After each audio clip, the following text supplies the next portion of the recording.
Bienvenue dans le débat de France 24. Bachar el-Assad n'a plus beaucoup d'amis. Pour la première fois, la Ligue arabe a pris ce week-end ses distances avec le dirigeant syrien, tout comme la Turquie.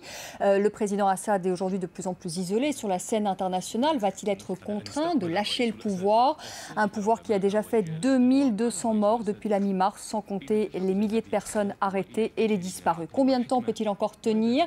Sa chute est-elle écrite? La communauté internationale va-t-elle finir par intervenir? Eh bien, nous poserons toutes ces questions à nos invités. Je vous les présente tout de suite. Jean-Paul Chagnolot, bonsoir. Bonsoir. Vous êtes directeur de la revue Confluence Méditerranée.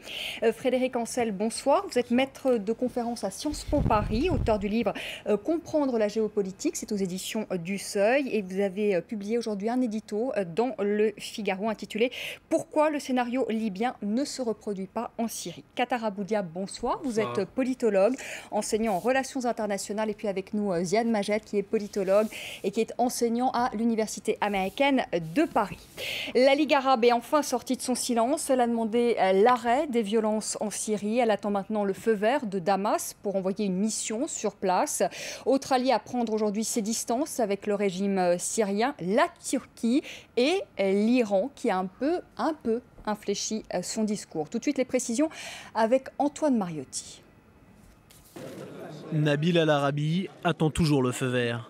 Le secrétaire général de la Ligue arabe veut se rendre à Damas pour proposer un scénario de sortie de crise au régime syrien.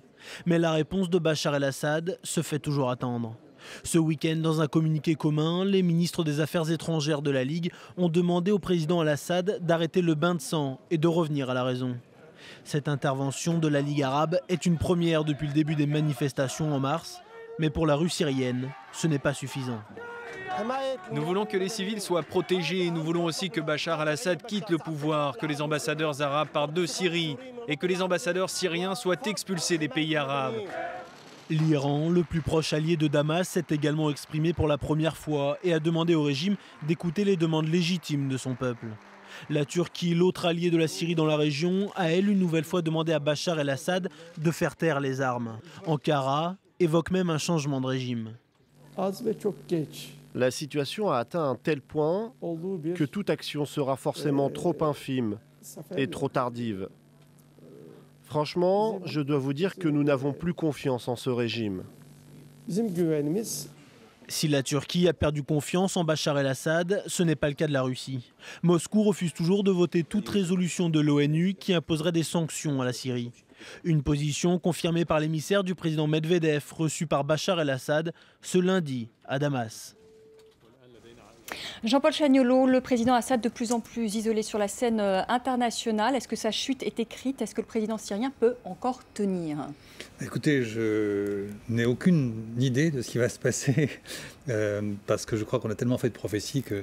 Bon, mais si on essaie de raisonner un tout petit peu, je crois que sa légitimité est complètement carbonisée et qu'à terme, je pense qu'on peut effectivement dire, sous réserve de moult rebondissements, que ce régime est mort. Je voyais une chose intéressante qui en dit long sur le personnage et sur ce régime, c'est le fait qu'il ait rappelé dans son cabinet des gens qui étaient déjà, il y a 30 ans, tout près de son père, et en particulier au moment du massacre des islamistes à Hama. C'est-à-dire qu'il y a une espèce de... Et parmi les personnes qui sont sur la liste de ceux qui ont des sanctions de l'Union européenne, il y a des personnages comme ça. Et c'est quand même assez étonnant. C'est-à-dire qu'on est vraiment dans une sorte d'autisme, et même ce que dit la Ligue arabe, il ne l'entend pas. Donc je crois vraiment qu'on est dans une phase où on a un régime qui peut aller très loin. Mais le problème, c'est que ce très loin, ça signifie beaucoup de violence encore et peut-être davantage. Enfin, j'imagine même qu'il pourrait déclencher une guerre. Enfin, je crois vraiment que ce sont des personnages qui sont enfermés dans un autisme tragique. Et là, il suffisait de l'écouter il n'y a pas très longtemps dans une chaîne américaine, répondant à 2 journalistes américains, et on avait l'impression qu'il était sur une autre planète, dans un autre monde, et qu'il ne voyait pas à quel point tous ses soutiens se retiraient. Sauf que, bien entendu, il y en a quelques-uns qui sont majeurs, ces soutiens, et qui peuvent conduire à ce qu'il reste en place encore longtemps. Je pense à la Russie, je pense à la Chine, je pense à certains pays émergents comme l'Afrique du Sud, comme le Brésil, qui aux Nations Unies continue à refuser un texte condamnant la Syrie. Donc je crois qu'il va sans doute un jour tomber, mais je crains que ça se fasse encore dans un temps long et avec beaucoup de violence et beaucoup de dégâts. Frédéric Ancel, cette prise de position de la Ligue arabe, c'est important aujourd'hui. On a vu que c'était en tout cas important pour la Libye. C'est ce qui a permis une intervention, entre autres, de l'OTAN en Libye. Est-ce qu'on peut imaginer le même cheminement et que ça marque un tournant, cette prise de position de la Ligue arabe ou non? Ce qui a symboliquement permis d'intervenir en Libye. La Ligue arabe est dans une situation de faiblesse chronique et de quasi-schizophrénie politique en réalité. Et aujourd'hui, elle est extrêmement divisée.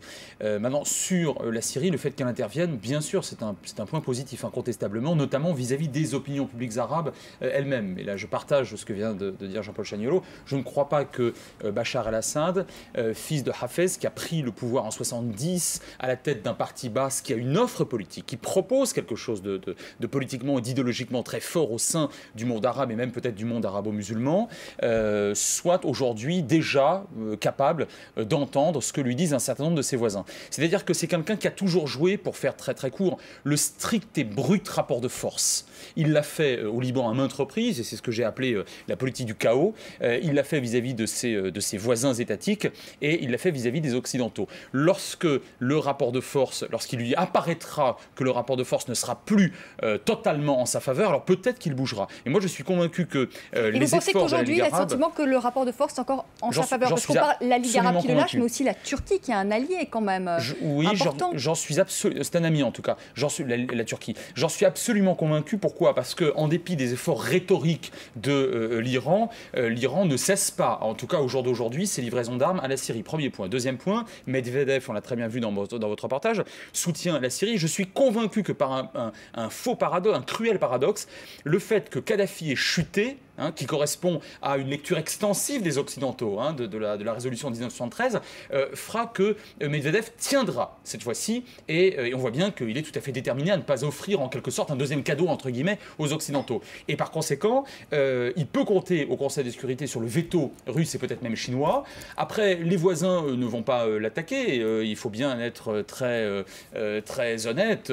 Il y a peu des voisins étatiques de la Syrie qui souhaitent son départ parce qu'on ne sait pas de quoi sera fait l'avenir. C'est vrai pour les Jordaniens, c'est vrai pour les Israéliens, c'est vrai pour les Irakiens et même les Turcs qui aujourd'hui en font tenter plus pour démontrer à leur opinion et aux opinions arabes que décidément c'est des grands démocrates. En réalité, ils savent ce qu'ils ont, ils ne savent pas ce qu'ils auront. Et parmi ce qu'on risque d'avoir plus tard, et je finis avec ça, c'est peut-être vraisemblablement une majorité sunnite. Je rappelle que les Alaouites au pouvoir sont moins de 10% de la population et ne sont même pas considérés comme de vrais musulmans par la majorité sunnite. Et peut-être que les frères musulmans prendraient le pouvoir. Et ça, personne dans la région n'en veut.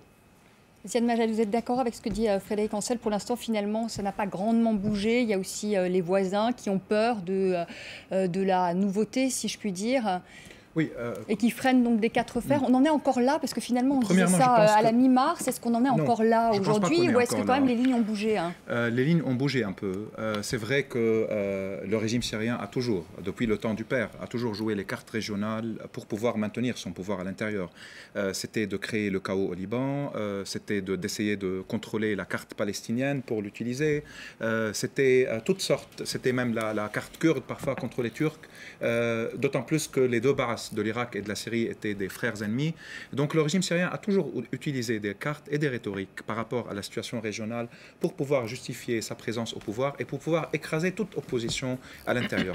Moi, je pense qu'aujourd'hui, les choses ont changé quand même. Même si au début de la révolution syrienne, c'était clair dans la presse israélienne au moins que les Israéliens souhaitaient voir Bachar toujours au pouvoir parce qu'ils avaient peur de son remplacement. Là, il y a une petite inflexion quand même en Israël. Ça commence un peu à changer, mais je pense que la position israélienne est dans ce sens-là aussi, vu la détermination du peuple syrien, vraiment marginalisée maintenant. Ce n'est pas la position du voisinage, ni d'Israël, ni des autres voisins, qui pourra vraiment changer les choses en Syrie. C'est à l'intérieur. C'est à l'intérieur.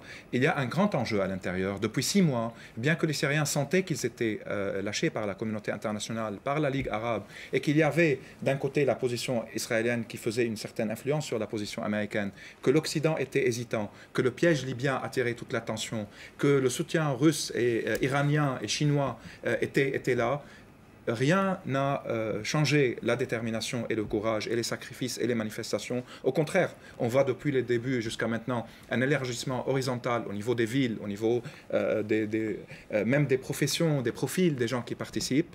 Et en même temps, ça oblige le voisinage, la communauté internationale à se repositionner un peu, à commencer à condamner. Et après la fin de Kadhafi en Libye, il pourra y avoir une nouvelle dynamique dans la région. Et je vois que les choses sont en train de changer et que le régime, certainement, ne va pas chuter dans l'immédiat. Il a encore des réserves pour continuer sa politique de répression. Le peuple syrien a peut-être encore des réserves aussi. Oui, mais exactement. Et je ne vois pas dans le futur proche comment il va pouvoir contrôler toute cette colère et ce courage populaire syrien. Qatar Abou Diab, le peuple syrien doit d'abord compter sur lui-même et moins sur la communauté internationale. Oui, avant tout sur lui-même. Permettez-moi de dire que ce que je préfère appeler les réveils arabes et non pas les printemps arabes, car pour arriver à ce printemps, il y aura peut-être d'automne et d'hiver, des flux et des reflux, beaucoup de sacrifices. Ces réveils arabes a surmonté quand même l'obstacle libyen. Ça n'était pas si évident de surmonter l'obstacle libyen. Il y a maintenant une nouvelle dynamique, un nouveau souffle. Et pour cela, le régime syrien qui, au début de l'affaire tunisienne et égyptienne, le président Assad lui-même déclarait que les réformes en Syrie pourraient attendre une génération. Le peuple syrien l'a démonté quelques semaines plus tard. Et il y a une lame de fond en Syrie que presque toutes les analyses, tous les logiciels de lecture n'ont pas vu. Et maintenant, cette lame de fond, ces sacrifices, signifient que l'agenda n'est pas fait ni à Washington, ni à Moscou, ni à Ankara, ni à Téhéran, ni à Tel Aviv, ni à Riyad, mais à l'intérieur de la Syrie. Et d'ailleurs, les Syriens ne veulent pas d'une intervention militaire, en tout cas l'opposition syrienne. Là, on voit un changement timide, je voudrais vous expliquer ça plus tard, mais permettez-moi de continuer mon raisonnement. On est maintenant 6 mois après cette intifada syrienne, dans une impasse. L'impasse, le régime continue avec ses ressources, avec son surplus de forces sécuritaires, à pratiquer la solution sécuritaire à l'outrance, sans perspective politique, tandis que le mouvement populaire n'arrive pas à traduire ses sacrifices en réalisation. Donc, devant cette impasse, c'est vrai, à un moment donné, le peuple syrien très nationaliste ne voulait pas d'intervention étrangère, mais après 2200 morts au plus bas des mots, avec 50 000 détenus au plus bas des mots, avec les destructions, avec tout ce qui se passe d'une ville à une autre, le peuple syrien commence à demander une protection humanitaire internationale. Et ça, c'est nouveau. La position de la Ligue des États arabes, la position de la Turquie, il y a des brèches. Les amis qui restent autour du président Assad, même s'ils sont forts sur le plan régional, l'Iran surtout, et aussi la Chine et la Russie ne peuvent pas tenir longtemps face à la détermination du peuple syrien. Donc il y a un conflit de volonté entre un pouvoir qui préfère la solution militaire à tout prix et le peuple syrien. Et dans ce conflit de volonté, comme l'histoire l'a démontré, même si ça dure plusieurs mois, plusieurs années, les derniers mots seraient pour le peuple. Jean-Paul Chagnolot, il y a des brèches. Est-ce que vous pensez qu'on peut imaginer un scénario en Syrie comme on a pu le voir en Libye ? C'est-à-dire avec une intervention étrangère. Oui. Moi, je crois que c'est tout à fait exclu, en tout cas dans la configuration telle qu'elle est Même si la aujourd'hui. répression se poursuit, Vous savez, finalement, peut-être que la Russie fera volte-face. Je crois, d'abord, si on prend un peu de chronologie, ce qui s'est passé en Libye, et moi j'ai approuvé cette intervention étrangère, c'était la volonté de protéger une population à Benghazi. Et il y a eu un enchaînement avec des éléments très particuliers, comme par exemple l'ambassadeur de Libyen aux Nations Unies qui insistait pour que ça se fasse. Enfin, il y a eu un moment comme ça, vous savez, c'est très important, les moments, ça venait juste après la Tunisie. Enfin, et il y a eu cet engagement français et ensuite la résolution aux Nations Unies qui a permis ce qu'on sait, même si on peut discuter sur le point de savoir si la résolution, on l'a respectée complètement ou si on n'a pas été un peu au-delà. Il est évident qu'on a été au-delà. Je pense que ce schéma, justement parce qu'il a eu lieu, ne pourra pas se reproduire. C'est une des raisons qui fait que c'est bloqué. Les Russes, évidemment, sont extrêmement vigilants, ils ne veulent pas entendre parler de cela. Les Chinois non plus. Et je pense que si on réfléchit, qui peut intervenir ? Il faudrait d'abord une résolution du Conseil de sécurité, et ensuite il faut un bras armé. Ça peut être évidemment que l'OTAN, et j'imagine mal l'OTAN intervenir dans cette région où il y a des forces qui sont prêts à soutenir la Syrie, qui estimeraient être agressés. Enfin, moi, je vois plutôt un scénario noir, et je vois des forces qui viendraient de l'Iran, comme elles sont déjà en place, de manière plus ou moins discrète en Syrie, voire venant du Liban, je pense au Hezbollah. Enfin, que l'Iran aide le régime sécuritaire syrien. C'est clair que les gardiens de la révolution sont quelque part sous une forme ou sous une autre. Car ils ont été sanctionnés par l'Union européenne, certaines de ces personnalités. Extérieure, je crois qu'elle est exclue, et c'est un des points importants qui permettent à Bachar d'attendre. Frédéric Ancel, est-ce que les sanctions économiques ont un impact, notamment les sanctions qui vont être prises sur le pétrole? Parce que si on n'a pas, pour l'instant, si on ne peut pas avancer d'un point de vue diplomatique et notamment à l'ONU, peut-être pouvons-nous avancer d'un point de vue économique, avec des sanctions économiques, elles peuvent avoir un impact? Oui, bien sûr, un impact sur la population, oui, bien sûr. Oui. Oui, c'est-à-dire que je vous dis ça on dit d'ailleurs que l'économie syrienne est... Oui, non, d'abord, ce n'est pas une économie mono-exportatrice. Plus de 90% des produits exportés par la Libye, par exemple, sont des produits pétroliers. Ce n'est pas du tout le cas pour la Syrie, qui est un tout petit producteur de pétrole. Alors évidemment, ça gêne le régime, mais aujourd'hui, la configuration du régime et l'esprit d'Assad, de persévérance dans la répression, comme on est tous, je crois, d'accord pour l'affirmer, fait qu'il le dépassera. Et pour l'instant, en tout cas, les premières sanctions contre les régimes syriens, c'était en 2005, si ma mémoire est bonne, de la part des Américains, et ça n'a pas fait évoluer en quoi que ce soit Bachar al-Assad. Là où il n'y aura, me semble-t-il, en aucun cas une intervention armée, même si les Russes décidaient par miracle de lever leur menace de veto, c'est qu'effectivement il faut un bras armé, personne ne veut y aller, mais surtout personne ne veut y aller parce que Assad peut mettre le feu à la région.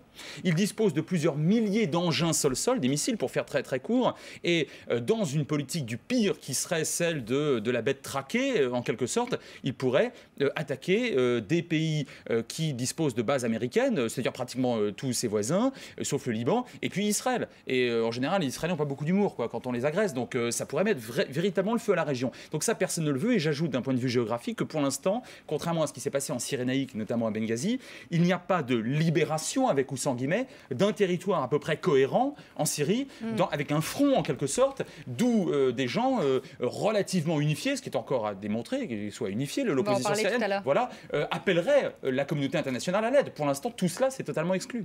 Ziad Majed, vous êtes d'accord avec Frédéric Ancel? Non, premièrement, la révolution syrienne est une révolution pacifique. Il n'y a pas eu personne n'a utilisé les armes, donc il n'y a pas une libération du territoire. Ils sont dans toutes les villes, dans tous les villages. Il y a une participation fantastique au niveau des manifestations. Et ils insistent sur la question pacifique, notamment parce que la Syrie aussi, il y a une complexité communautaire et ethnique dans le pays. Et donc toute militarisation de la révolution peut mener à la guerre civile. Et ça, c'est ce que le régime souhaite voir. Et il essaye de temps à autre à alimenter les tensions communautaires. Donc ça, c'est deuxièmement... En Syrie, aujourd'hui, il y a plusieurs opposants syriens et plusieurs formations qui commencent à demander une intervention, non pas militaire, mais du genre envoyer des enquêtes, des comités pour enquêter sur les crimes du régime. Oui, mais Damas n'ouvre pas son territoire. D'accord, mais dans ce cas-là, il peut y avoir des résolutions pour l'obliger. Elle va refuser, il y aura plus d'isolement diplomatique et politique. Les sanctions économiques, c'est pas vrai que ça va toucher seulement la population. Le pétrole syrien... Donc les sanctions économiques ont un poids... Bien sûr, le régime syrien finance sa machine de répression à travers les revenus du pétrole. Donc bloquer le pétrole syrien, c'est déjà un grand événement. Il y a beaucoup de Syriens qui vivent à l'étranger et qui envoient de l'argent à l'intérieur. Parfois, le régime profite de cet argent. Il y a aussi des sanctions sur des hommes d'affaires très reliés au pouvoir, non seulement en Syrie, mais même au Liban. Il y a énormément de choses qui peuvent nuire au financement du régime syrien, de tous ces voyous et de tous ces membres de sécurité qui sont en train de tuer les manifestants dans les rues. On va faire une pause, on va en parler encore de ces sanctions économiques. On fait une pause, on se retrouve dans un instant donc, pour la deuxième partie du débat qui est consacrée ce soir à la situation en Syrie. Si Bachar el-Assad tombe, qui peut prendre le relais en Syrie? Une réunion d'opposants se tient en ce moment à Istanbul, en Turquie. Alors, qui sont-ils, ces opposants? On posera la question à nos invités. À tout de suite.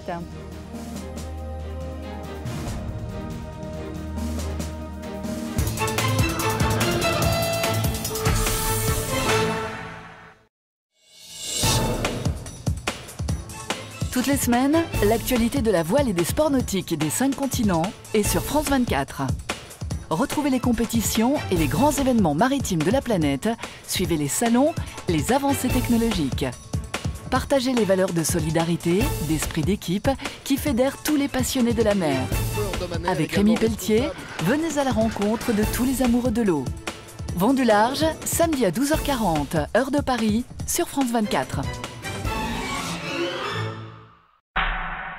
4, 3, 2, 1, bon départ, bon départ.